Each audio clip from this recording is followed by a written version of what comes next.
All right, folks. Thanks for showing up today. We're going to open up the press conference. Front row middle. Dave Biddle, 24/7 Sports. I know third down conversions have been a little bit of an issue so far this year. Small sample size. What are you seeing on third down conversions? That's not what I was expecting you to ask, but I'll throw that one. I was ready. I had it right here. Dave Biddle. Who's the starting quarterback? Okay, gonna have to move that one down, Dave. Third down. We found ourselves this year so far in some third and twos and third and threes that we haven't converted on offense. And we got to get fixed. We got to do a better job of that. We're just been in some situations where we haven't executed very well in those situations. We expect to, and third and long, third and extra long, different story. But third and medium, third and short, we got to keep drives going. Are we doing two questions? Yeah. So after reviewing the film, we've decided that Kyle's going to be the starter, and that make that distinction. We still plan on playing Devin, but we feel like Kyle has really stepped up to and deserves to be the starter. So we're going to go ahead and make that distinction. All right, fourth row right. Cameron T. Robinson, The Athletic. Ron, when you looked at the film, what stood out about Kyle for you to make that decision? Yeah, just the overall consistency that I think he's been playing with. He made some nice throws. He kept the offense going. He came out of the gates playing efficient football, and that's what we're going to look for moving forward. But I would just say overall consistency. I mean, sometimes the outside narrative is that it's just Youngstown State, but when you have a quarterback who's making his third career start, seeing even just incremental progress, right. What does that do for his confidence? Yeah, I think it's building. You can see, I think, regardless of the opponent, when you play in Ohio Stadium and you get your second start, you have to see how people are going to react. I thought he was much more poised in this game than the first one, and I think that's natural. So again, we'll see if we can build on that. But like you said, bigger challenges ahead. Far right, Adam King, WBNS. What will Devin's role be moving forward? Do you know? Do you want to get him out there, still schedule drives, or is it just whenever you get a chance? Yeah, we'd like to. We'd like to get him out there and play. I think it depends on the opponent, depends on the strategy. There's a lot that'll come into play each week. I don't think it'll be something that we do the same thing every week, but we'll look at the opponent, we'll look at the situation, we'll look at the schematics of it all, and see where he fits. How important is this week for Kyle to get out there and have one full game as the starter before going to South Bend? I think it's important for everybody to play well this week. We have to keep upgrading and keep playing. Kyle's no different, but I think we all want to have a great week of work, and we all want to keep getting better. And now we're getting into game 3, so want to keep building and growing. I think it's a really important week for us. Fifth row right. Spencer Holbrook, Lettermen Row. Brad, when you reviewed the film, what did you like from the offensive line, and what still concerns you about those 5? Yeah, I thought the protection overall was solid. I think they gave Kyle some good time. Got to keep building on that. I thought their effort and their finish was much better, and there was some good plays where I thought we came off the ball, but again, overall consistency is something that we're working on, and we got to get better. But there was some improvement there. But we expect on 3rd and 1, 3rd and 2, 3rd and 3 to execute, to get first downs, and there was a couple penalties in there as well. So got to clean those things up. With Josh specifically, when he shows progress in blocking, but then has the penalties, how do you keep his mind right and make sure that he knows that, hey, you're still on track to do some things that we want you to do? Yeah, it's constant communication, and that's on us as coaches to make sure that we're doing the right things that he can do, and allowing him to play free and not worry about making mistakes, but at the same time think clearly and be able to put his best foot forward and put his best play on the field. If we're doing too many things that we got to cut back, if we're not doing enough to put him in a situation to be successful, then we have to look at that. And he has to just keep growing. But the more he plays, the better he's going to be. The talent's there. Far right, Rob Aller, Columbus Dispatch. Brian, you've expressed some frustration several times now about the shortening of the game, the fewer the plays. That's not changing. If you had a chance to talk to your staff about what can you do differently to take advantage of this? I think it's just on a week-to-week basis. I think we're in for a different challenge this week. This week you're going to see a team that throws the ball a lot more, plays faster, different challenge. So we'll just take it on a week-to-week basis, and Listen, the bottom line is, if we get off the field or we convert on third downs, then we're moving more efficiently, and that's got to be the goal. But we do talk about what teams' goal is on each side of the ball and how they plan to attack us, and so we have to adjust and adapt based on who we're playing. And this week will be a different challenge. You said also that it's guys deserve to play. That's got to be hard as a coach when guys don't get to play. And how hard is that? Can you describe talking to guys that don't even get in a game because mainly of this shortened game? Yeah, I think they understand, but they want to get on the field. They came here to play, and we want to get them in the game. And the guys that deserve to. There's some guys that are still young that are working their way up, and the goal is that by the end of the season we have really good depth at all positions. And so that's where the growth during the season and the work that we have to put in. We're going to be a lot different team now than we are in a couple of weeks, and vice versa. So, I think that it's going to be important to try to get as many guys in the game as we can. But at the same time, we got to get the guys who are starters and the first string guys in there to get enough reps to continue to build. Second row right, Bill Landis, Rivals, the podcast. Ryan, is there anything that can make an offensive line sort of more adept to zone schemes versus gap schemes or vice versa? And have you observed anything about your line relative to that in these first two games? Yeah, I think it's a good question. Some teams, like you said, some guys are built more for gap schemes. Just the size of the guys. Usually the bigger, stronger guys are a little bit more of the gap schemes. More athletic teams usually do a little bit more of the zone schemes. I think our guys can do both. I think they have the size and the athleticism to do both. And when you can change up what you're doing against the defensive line, where one time you're down blocking on them, the next time you're really zone reaching them and creating space, you're putting them in stress. But that's only if we're fitting them up right and we're hitting them right. I do think there was some good hits on Saturday. I do, but not nearly consistent enough. It seemed like compared to the Indiana game, maybe you guys were a little more inside run focused against Youngstown State. Is that just a product of the opponent, or are you just trying to work through some stuff? Is that perhaps something you think you guys might do better? What was the thought process? Once in a while, you got to just say, hey, we're gonna run the ball up the middle and make 4 yards and then do it again. That's part of growing a team and building a team. I thought, we did a nice job a couple times of getting the ball to the perimeter and creating some explosive plays, but ultimately, we also have to run the ball inside the tackles. So there's a little bit of both going on there, especially in a game early in the season. Fourth row middle, Tony Gerben, Buckeye Huddle. Ryan, in the process of getting your starting quarterback, how much of an impact do you think that has had on third downs and offensive efficiency? Yeah, the quarterback is a huge part of that. As we know, the quarterback really gets judged on third down in the red zone. Opportunities to throw the ball down the field, and play action, and to create explosives, decision making. But yeah, that's going to be a big part of it, and the timing and all that. But I think that there's been enough this year in that third and medium, 3, 4, 2 that we haven't converted on that we got to help them with. Has that been more of an offensive line thing, or like what?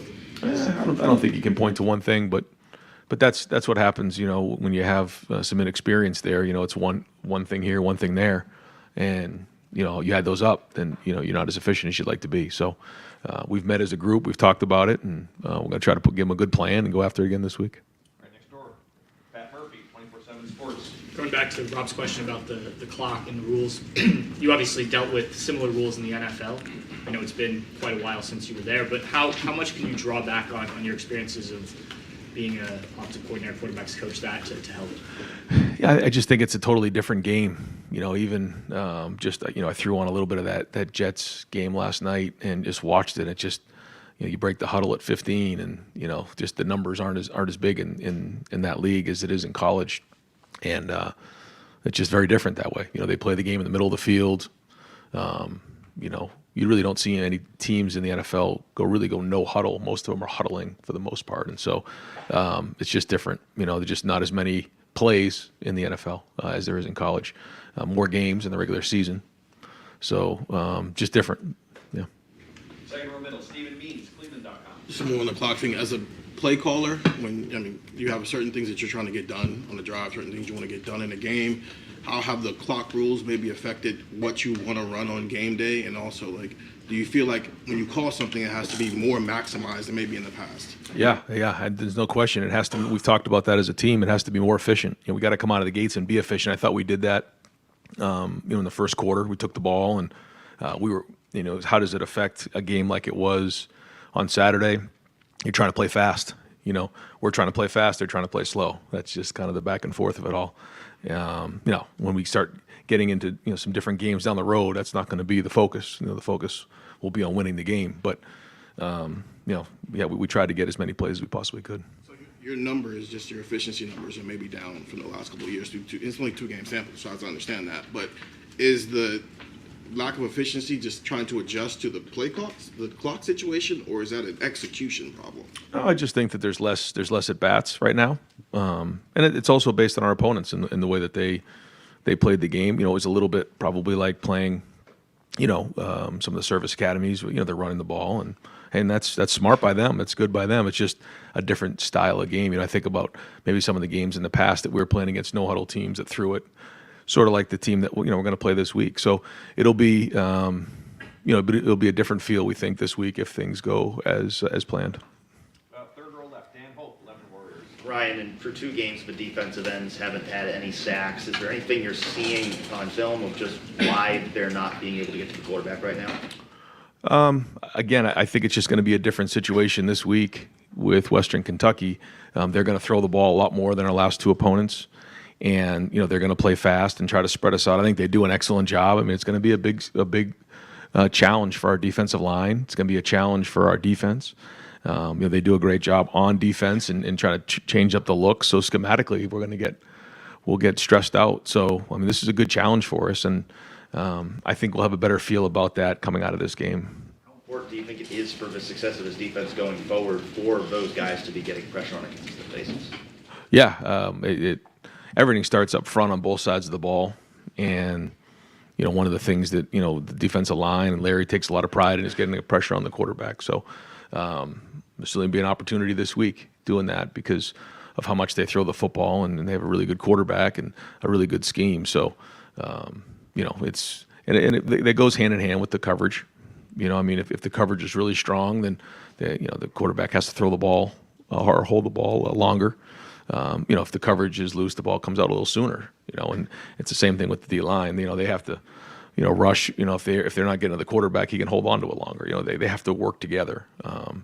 And so again, different approach this week than what we've seen in the last couple. Far left, Whitney Harding, WCMH. Ryan, you just talked about some of the ways Western Kentucky is very impressive. Of course, you're not going to overlook a team, but with Notre Dame next week and what this Western team can do, how dangerous are they at this point in your season? Well, I think, for us, we know, areas that we have to improve, and we have some guys that haven't played a whole bunch of football, and then we have, some other guys who, really are looking forward to take the next step in their development. So, I don't see it as that at all.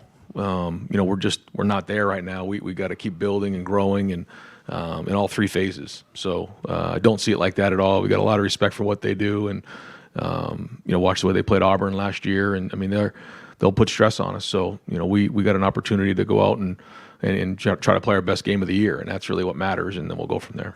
For those who don't know much about Western Kentucky, what about head coach Tyson Helton and what they do offensively just really impresses you? Probably that they work off of each other. You can clearly see there's a plan on both sides of the ball and what they want to do. They want to throw it and score a whole bunch of points, and the defense kind of works with the offense the way that they're set up. So impressed with that. They have an identity. Second row middle, Nathan Baird, Cleveland.com. Just to clarify, by naming Kyle the starter, how does that change the practice week? I assume Devin said they were still splitting reps pretty much 50-50 last week. How does that change, and how do you envision that helping Kyle be better? Yeah, well, I think first off, it gives Kyle first off peace of mind that I think he realizes that he is the starter and he's earned that opportunity. Secondly, he will receive more of the reps. Devin will still get reps in practice. He'll get reps with the ones, but Kyle will get a little bit more than he has the last couple of weeks. And I think it's good for the team to have that distinction, to know that Kyle right now is the starter. You said back in spring, and maybe even as early as February, when you were talking about this process, that you were looking for a special treat. What's Common Core's special treat? I mean, I think right now, it would be consistency overall. Just, we've talked about managing the game in terms of making routine plays routinely, not making bad plays worse. And then when you have an opportunity to go make that play on third down in the red zone, we got to go make it. And I think he's starting to learn how that works, how the game works, the preparation, and those type of things. And if we can keep building on that, then I think you'll see more and more play. Accuracy is another thing that he's missed a couple throws, but we see accuracy in him that has a chance to be special as well. Front row right, Austin Ward, Rivals, the podcast. Ryan, when you realized or saw the stat sheet, when you saw Travion's carries, what did you think of that? I would love to see him get more touches, yeah.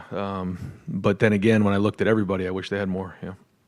It's like we spent coming out of the first week like, well, Marvin's got to touch it more, and then week 2, now we're talking about Travion. I realize there are a lot of mouths to feed, and then the efficiency plays into this as well. How much, when you're building or designing a game plan, do you have it in your mind, X number of touches for somebody? We try to do, let's look at the schematics of it all and figure out, here's a play that we think we run that fits against this defense. We put it up on the board, and then at the end we'll say, okay, how is this all shaken out? Is it heavy one side or another? And what we're not going to do is compromise what's best for the team just to make sure that everyone's touching the ball in a certain game. You saw in the first game, Julian and Cade got a bunch of touches. The next game, Marv got some more, and that's pretty normal of the way it goes. So, we try to be aware of it, but at the same time, we're not going to let it affect, how we're doing our day-to-day stuff. Front row, Joey Kaufman, Columbus Dispatch. Ryan, have you faced an offense that's at all comparable to Western Kentucky in terms of just the volume in which they throw over the last few years?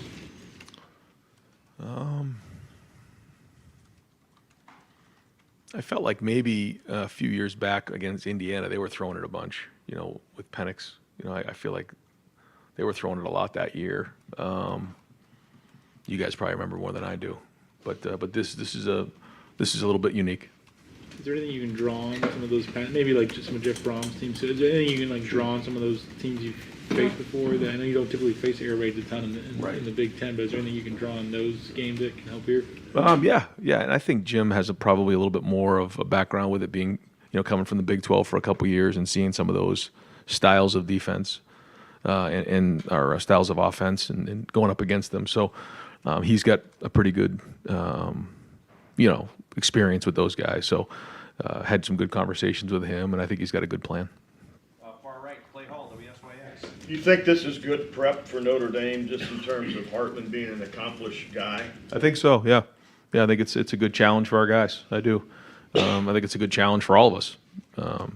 So looking forward to getting to work and getting, it's a 4:00 game for us. We got the night game the next week. So, we played the noon game this past week. So I think, you're hitting a couple different times. You're hitting a couple different schemes, different styles. We've had a game on the road. So it's been good. It's been a good start for us. But now, going into the third week, we got to ratchet it up even more. Are you sounding a warning that, hey, we can't worry about next week today? I just don't think that that's where we're at right now. I just think that we're one day at a time, growing every day. We know we want to play our best football at the end of the season, but we got to get better like now, and that's the message. John, WBNS. Schedule only gets tougher. What areas do you want to, have you circled this week that you got to be better at? Well, the third down is something that just statistically jumps out, but it's all areas. I mean, I can't sit here and tell you that we're a finished product in any one area. If you name off all the different areas in the team, we're trying to get better. We know that we're not where we need to be. But it's like we say, it was 1.0, 2.0. This has got to be 3.0. This is going to be our third version of ourselves, and it's got to improve because now you're on film for 2 weeks, and teams do a great job, coaches do a great job of scheming you up, and ultimately it comes down to playing really, really hard and competing, and running around and tackling and playing with great emotion. Did you see the improvement you wanted to see in the running game from your O-line? No, pretty high standard. I'm not going to sit here and tell you there's anything that I'm, content with right now. We got a long way to go in all areas. We just got to keep growing and building, and I think that's a good approach to have, to stay hungry every week. Fourth row right, Andy Backstrom, Lettermen Row. Ryan, you mentioned last night's NFL game. It's just another reminder that, we're one play away of playing for the quarterback. And how did Devin take the message and distinction with Kyle being the starter? And what do you need to see from his development to know that he's ready too? Yeah, Devin's a great competitor. He wants it really bad. And, he knows that he's one play away, like you said. And he was great. But at the same time, he's got to get back to work this week and get better in the areas he needs to improve on, And we've talked about it. I think it's just the overall consistency for him. You can see it, but he hasn't played a lot, so we're going to try to get him more and more experience. And hopefully the next time he gets out there, he's a little bit more poised and has a feel for the game because the talent is certainly there. Right in front of him, Dylan Davis, Delaware Gazette. In the offseason, you talked about kind of stepping away and trying to have more of a hand in everything in this building. I guess almost 3 weeks into the season, how would you grade your ability to do that? Are you even still focused on doing that, or have you kind of reverted back to No.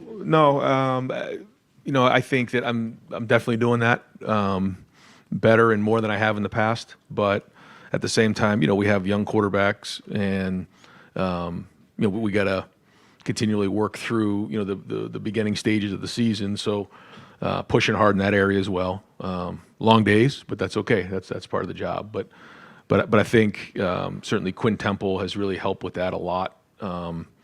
He's taken a lot of those things off of my plate just in terms of the overall management of the building. And then, having, Brian and Justin and Joe Philbin and Todd Fitch, to try to help out what the offense has done. They've done a really good job of helping me in that area as well.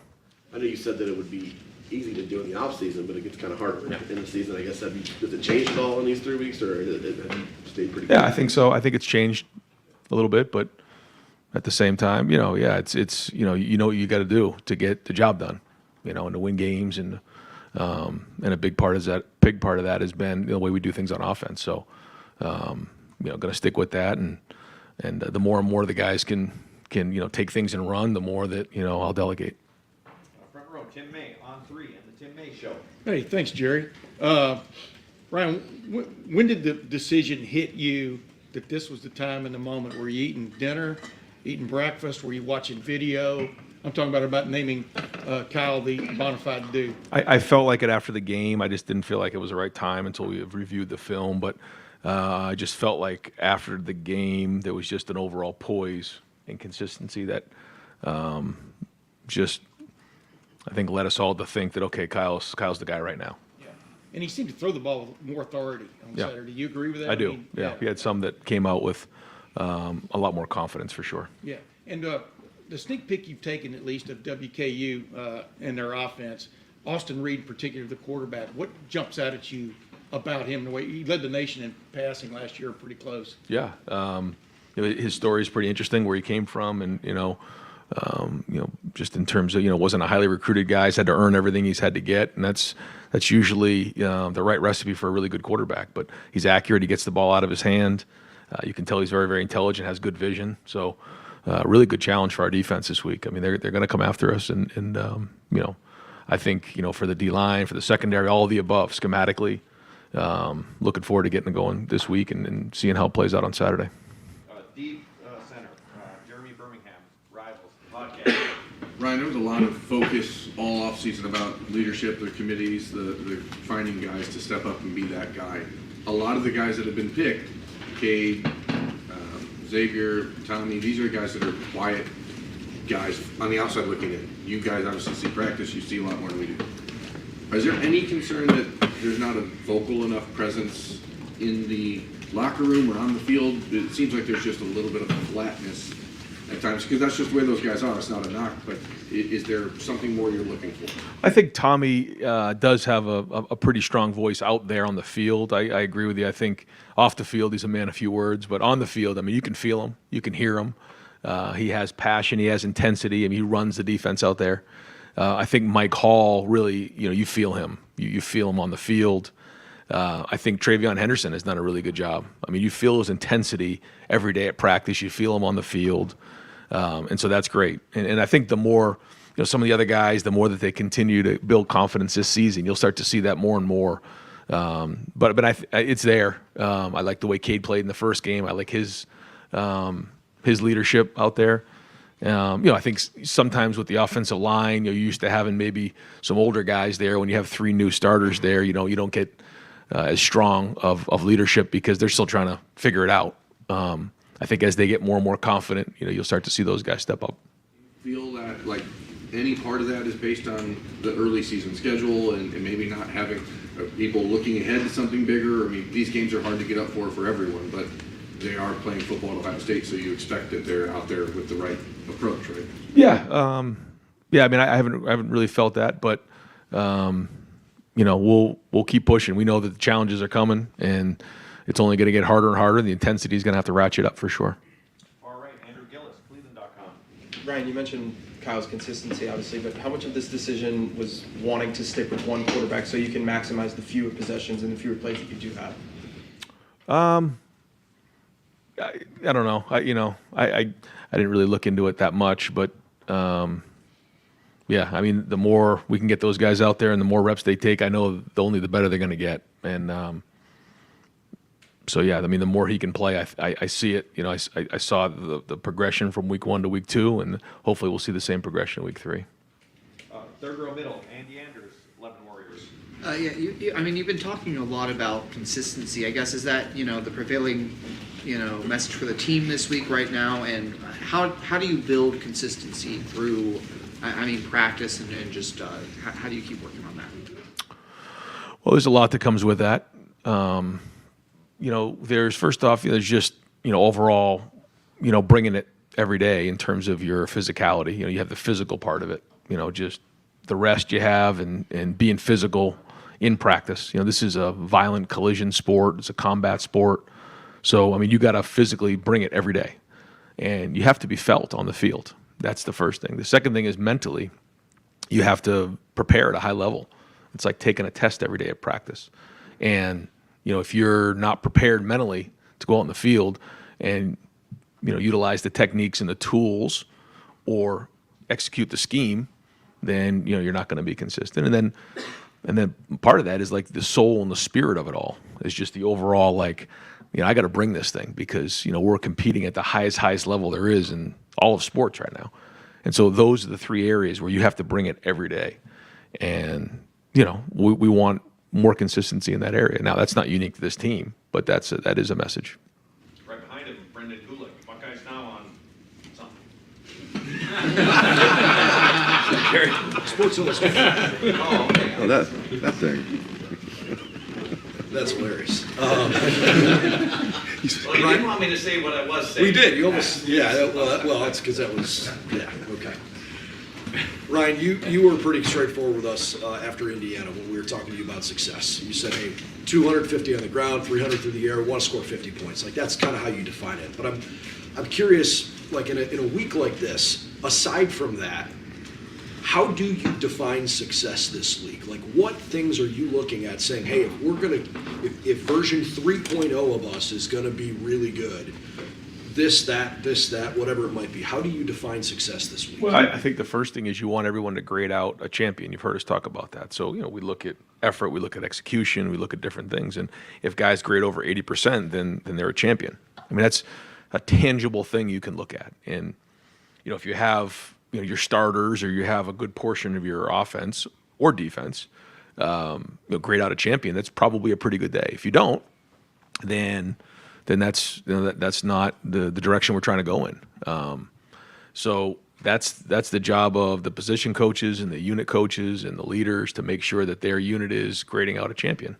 And we have to be hard and hold our standard of what is considered a champion and what isn't. Because that's ultimately what it comes down to. Now, we'll also look at the game and see, how do we do in third downs? How do we do in red zone? We go through all those situations in the team meeting on Sunday. Did we win those situations? We look at rushing yards. We look at explosive plays. We look at the red zone. We look at third down. We won most of those. We did not win third and medium. So that's an area we need to see an improvement in. But those really, if you say tangibly, what are the things? The champions, and then did we win the situations? I asked you last week about receivers in the blocking game, and there was one play in particular that sprung a mecca for a touchdown where it looked like 2 receivers blocked 3 guys to the ground. Are those the kinds of things that you guys show in film sessions that hopefully inspire the rest of the team when you see receivers doing stuff like that? Yeah, and we show the good ones, and we show the ones that we need to improve on. And you know, it's part of our meeting on Sunday, and that was one of the ones that we're on. That was a huge play. They did a great job. Also, the one on Trayvion's touchdown. Emeka, and Marvin did a really nice job, 3 for 3 on the perimeter. You make those blocks, that's when good turns to great. And that was a huge emphasis going into last week. We thought that, you know, we needed to block the perimeter better. We did that. Got to keep improving. Bigger challenges are coming ahead. But there was definitely some tangible things that we saw that we showed the guys where if we make those blocks on the perimeter, we get the ball out there. That's a gain of, you know, 2 touchdowns. That if you don't make those blocks, they're gains of 5 and 6. So everyone has to do their part on offense. What's the coaching point to Chip Traynor on that play? What, you know what I mean? The touchdown that was called back for holding. Again, I got feedback that, you know, that probably was not a hold, you know. So I don't know what to say. That's all I wanted to hear. Yeah. Got time for just a couple more. Front row, Bill Rabinowitz, Columbus Dispatch. This is not my question, but the way you answered that, you're getting a lot of those, aren't you? After the fact corrections. Yeah. I mean, you know, I guess it's part of the game, you know. We'll worry about just, you know, getting our hands tighter and inside and doing a better job on 3rd down. My question. Kyle is a pretty flat line, even keel kind of guy. What was his reaction when you told him after all these months you won? Yeah, you know, Kyle, like you said, is not someone that shows a ton of emotion all the time. He's excited, but he wasn't exactly jumping on the table when he asked me. I think that was more of a confirmation. I think he felt like the time was right, and I think he was right about that. This morning? This morning. Yeah. And you mentioned peace of mind for him. How much is peace of mind for you that you don't have to think about this anymore? That we've got our guy. We've got West Kentucky, which will be a challenge. We've got Notre Dame in the Big Ten. We needed to have this done by now. Yeah, you know, I guess it's one less thing. Still got a lot of other things to worry about, but yeah, I mean, you know, I think it's played itself out. I think if we sat here 2 weeks ago, we said, you know, we'll get a chance in 2 weeks to at least have 2 games to look at and see where it's at. And I think that's kind of how it went. You never know how it's going to go, right? It could go a million different ways. You know, you even look at how the game went last night. I mean, unbelievable. But so you don't know. You don't have a crystal ball. But here we are. I think it's you know, played out the way. And then also there's also practice, and we've seen enough in practice to lead us to believe that this is the right thing to do. And final question, 2nd row, Doug Lamery, Kings of Columbus. Ryan, I guess Western Kentucky's maybe not pure air raid anymore, but it's on the tree, I guess, right? Sure. Have you studied air raid much, dabbled in it? Have you ever thought of instituting it more into what you do, or how much have you? What do you think of that philosophy? It's an identity. It is. You know, there's pluses and minuses to everything.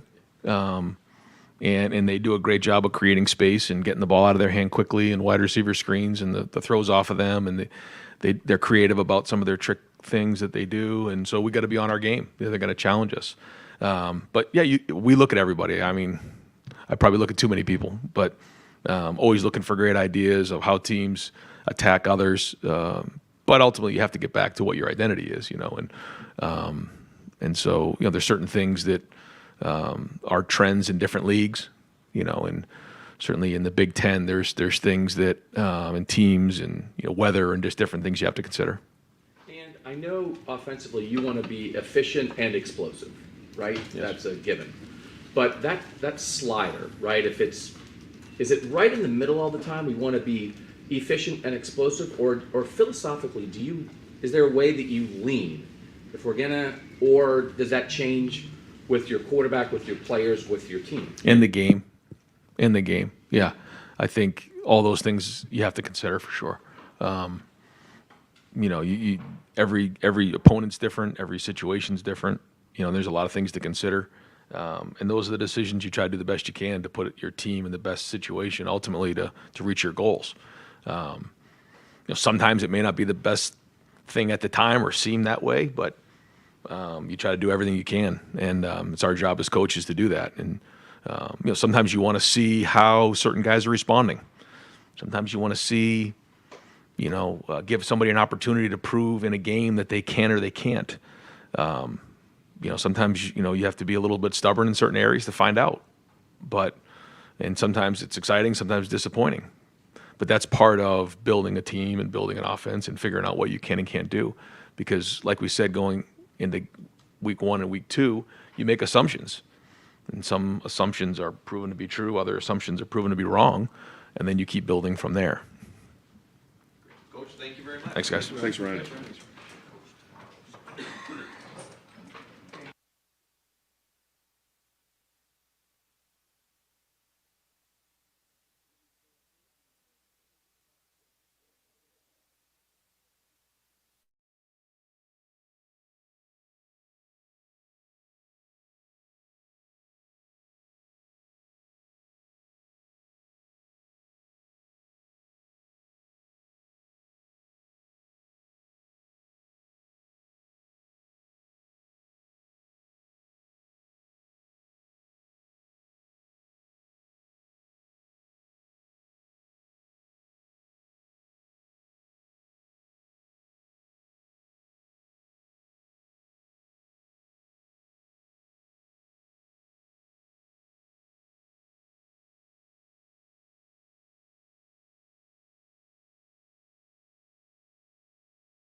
guys. We'll start with Coach Knowles.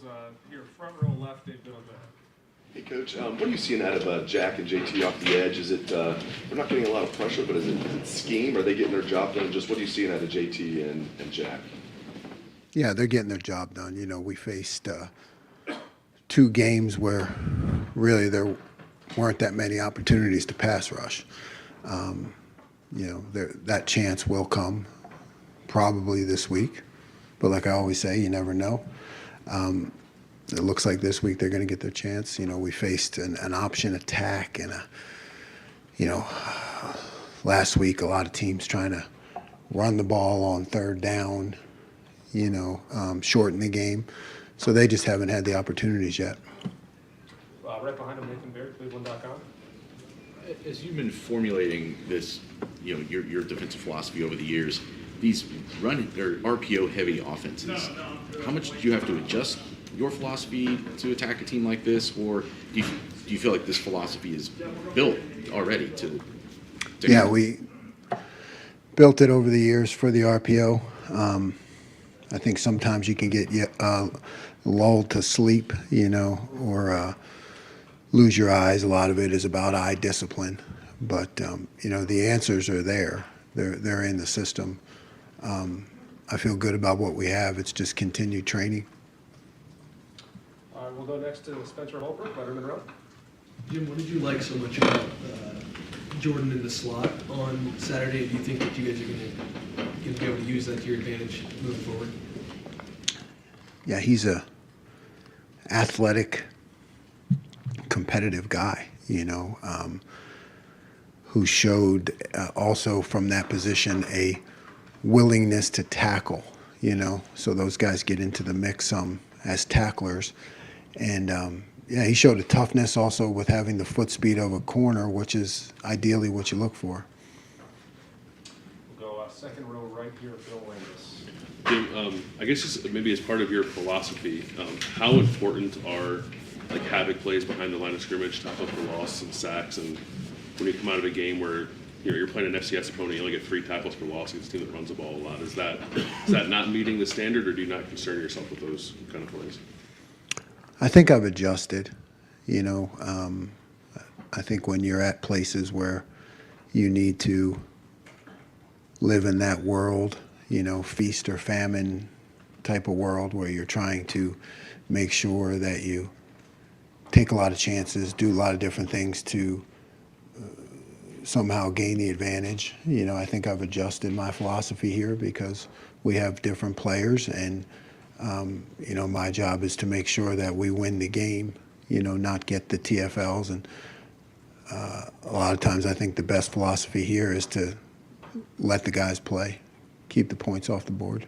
That's an adjustment from Oklahoma State. Absolutely. To here. When did that kind of click for you, I guess? Probably last year when we experienced some issues. Yeah. It was, I think if you live in that world against teams that, where you have a skill advantage, it can look really nice. But when you get into the matchup games, I found that it can hurt you. So you need to be able to adjust. So when you look in your past, just especially the last 2 years of Oklahoma State, you guys were among the best teams in the country and making those kind of plays. Were those more the byproduct of, I guess, hyper aggression, being willing to sell out a little more to make those plays? Absolutely. Yep. Fourth row middle, Tony Verdeman, Buckeye Hill. Jim, seemed like you guys lost leverage a little bit more this week than the previous week. Would you agree with that? What would you assess that? Yeah, I do agree with that. I think it's guys trying to do too much. We have to make sure that as coaches that they do their jobs and trust the defense. We have guys who want to make plays, and I think at times that leads you to, putting your eyes in the wrong place. I just wondering, was that when they did it so well the week before against an offense they weren't expecting to see, and then you see an offense you're expecting to see? Yeah. And Yeah, I think the first week, we definitely got into because it was such a different approach, the option that we hadn't practiced. I think all the guys came together and we made adjustments, and it felt like the energy and everybody was, just trying to get their job done because you're trying to figure out the option. There was a hyper focus on that. And then this week, I think guys just trying to do too much. Go right here in the front, Austin Ward. Jim, did you find yourself blitzing on Saturday more than you expected to?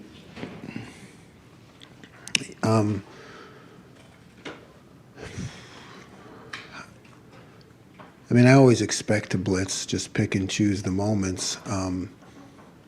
Probably, when the first drive went south, I pulled it out to try to create that aggression, try to get us back in front of the sticks. But in general, overall, probably not. A couple times on the first drive more than I would have expected. Stay here in the front row, Joey Kaufman, Columbus Dispatch.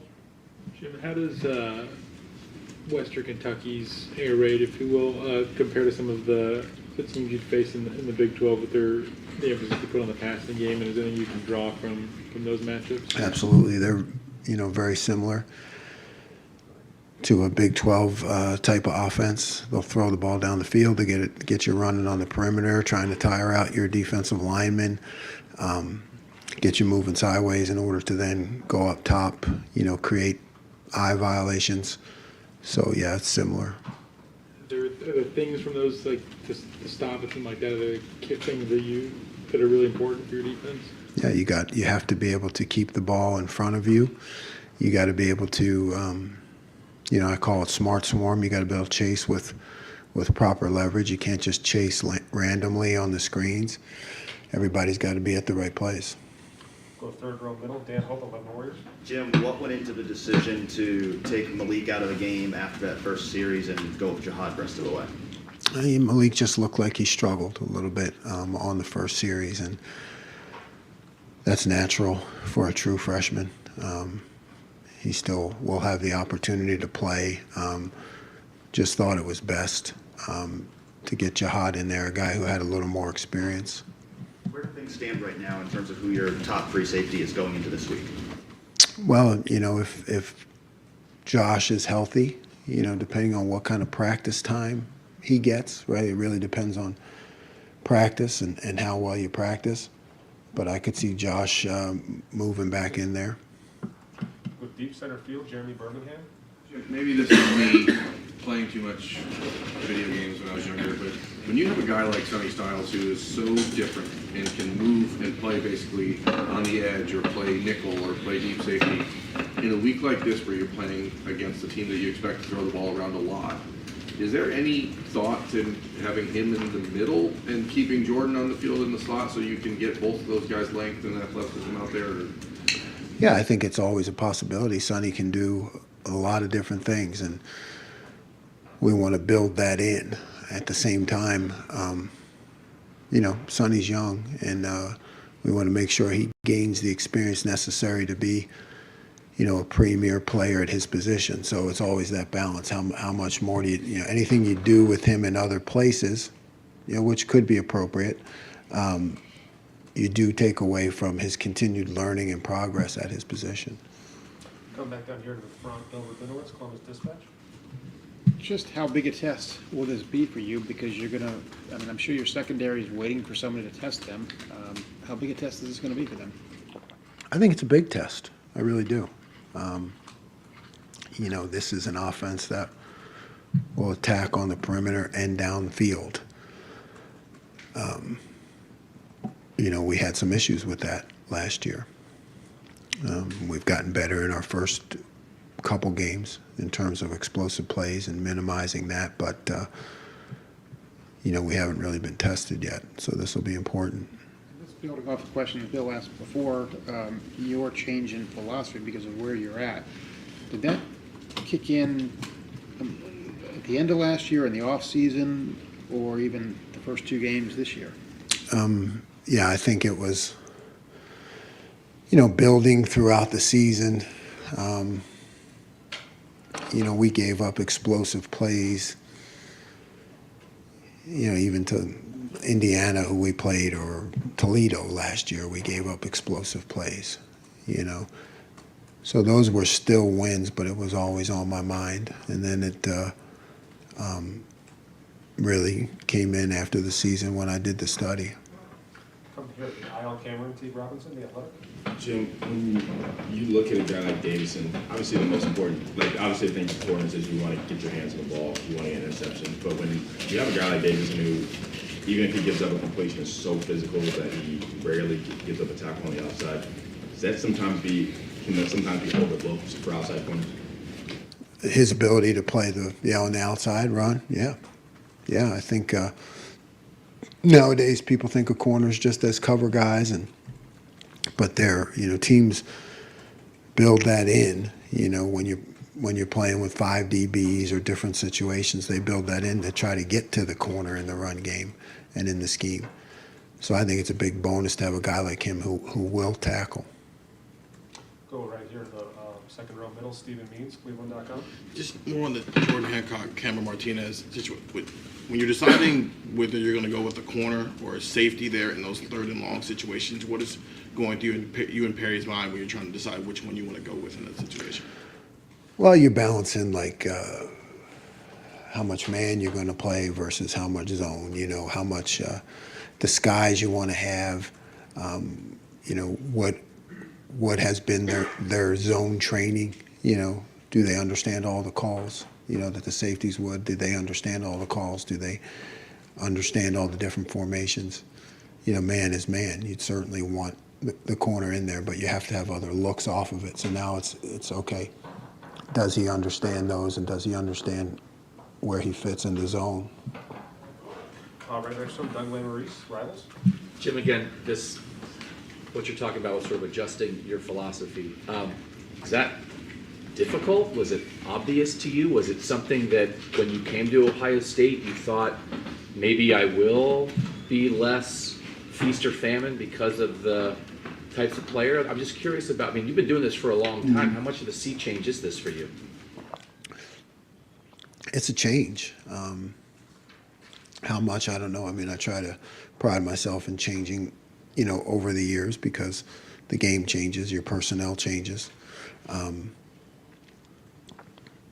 I can't, if I'm honest, I can't say that was on my mind when I came here, because the things that you do the previous stop are working, so you bring those with you. But I was of the mindset, of course, okay, I have to see the personnel. I have to see how they react. I have to see how they handle, all the different patterns and the comprehensive nature of the system. And then, it's really just learning and trying to grow and trying to do what's best to win.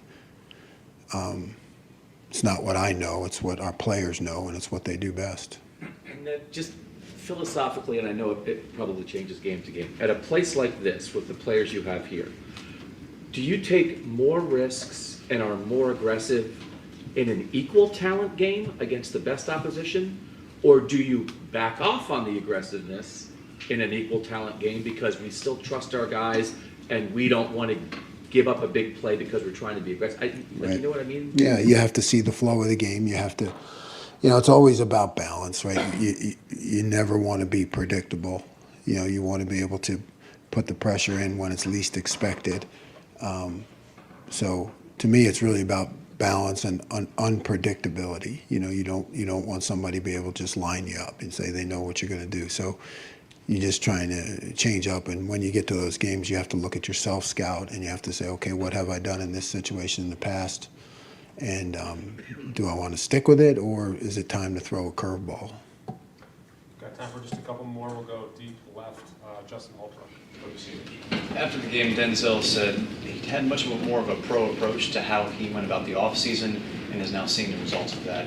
How have you seen that, whether it's on film, you talk about habits being what a person is, how have you seen that come to fruition these past 2 weeks?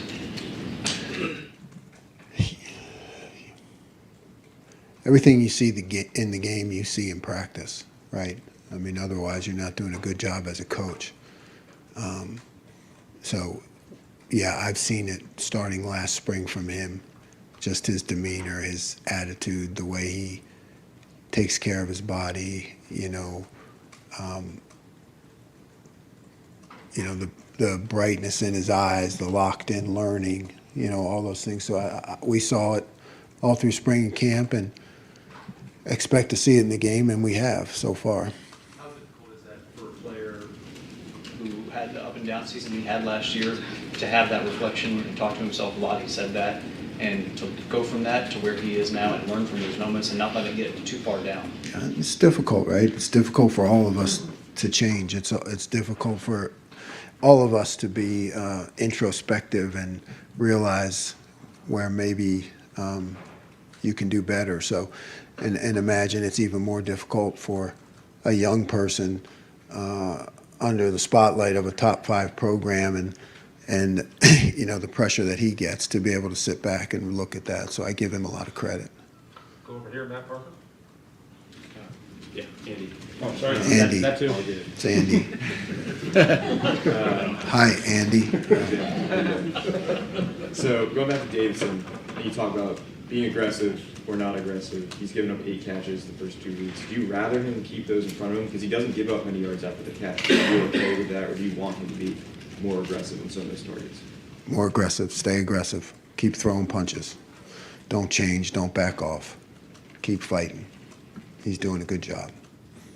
Third row middle, Patrick Murphy.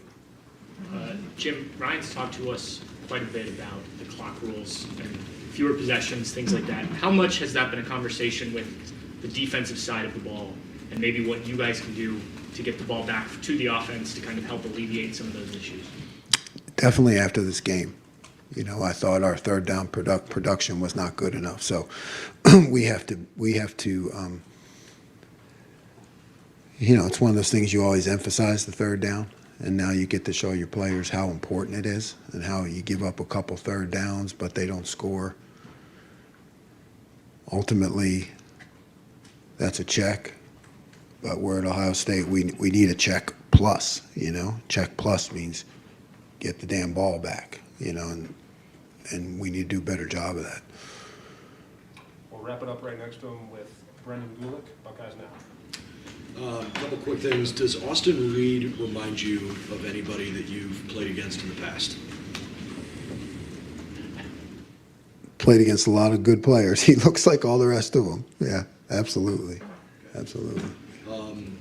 Arvell Reese got a little banged up this weekend. Is he okay? He's okay. I don't know his status for this week, but he's okay. And in general, through the first couple of games, you're fairly happy with just general bumps and bruises and things? I mean, do you guys feel like you're fairly healthy outside of the injury for Josh? Yeah. I mean, I think in general, we're doing okay health-wise. Sorry, we got one more down here, Tim Nick. Yeah. Austin Reed, and what just jumps out at you about him, Jim, as you watch him play their quarterback? I mean, obviously led the nation in passing last year and stuff. What just jumps out at you? He seems like a quarter. I call it he operates with impunity. Just like he just has a catch the ball, slinging around mentality. Doesn't get hit a lot. You know what I mean? That's where you really take notice. Is just like an operator, like a cool operator. And he's just never seems under pressure. Doesn't make a lot of bad throws. Just slings it with a purpose, like knows where he's going, doesn't get caught off guard too much.